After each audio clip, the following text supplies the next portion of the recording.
One of the most moving narratives in the Torah is the encounter of Yosef and his brothers. His brothers sell him into slavery in Egypt. Yosef eventually becomes the prime minister of Egypt. His brothers come to Egypt to buy food. There's a hunger.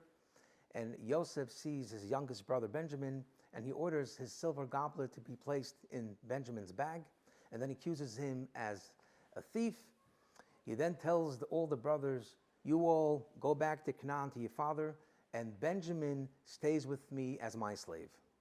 Yehuda approaches Yosef and he says to him, look, we need to bring Binyamin back home to his father, and we can end it peacefully. Give me Binyamin, I can be a slave instead of him.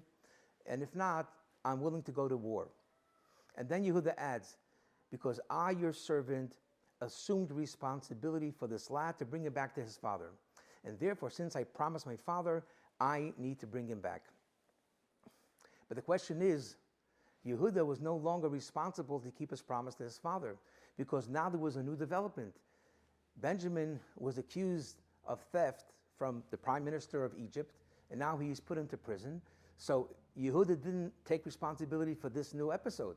And therefore, legally, Yehuda was now absolved of his commitment, and he had other excuses. So why did Yehuda say that I assumed responsibility when he's no longer responsible? And the Rebbe once answered, because Yehuda's commitment for Benjamin went beyond his promise to his father. The Kabbalah explains that the entire Jewish people, all of our souls, are really one entity and one unit. And therefore, we are all responsible for each other to look out for our spiritual and physical well-being. And therefore, when Yehuda saw his brother Benjamin being a slave, he understood that he is responsible to release him and bring him back to his brothers. He didn't look for any excuses. He didn't look for any exemptions. He said, I need to bring Benjamin back. And this is why Yehuda was awarded the leadership and royalty within the Jewish people.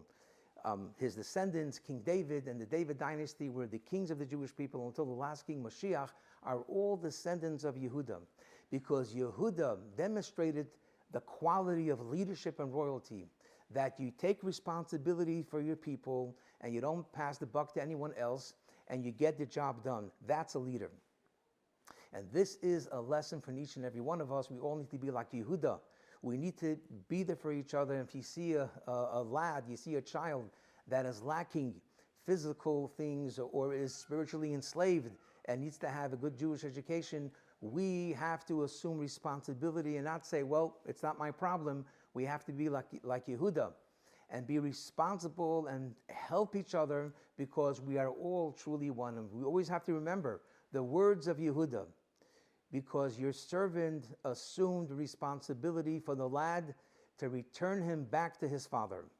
Have a very good Shabbos.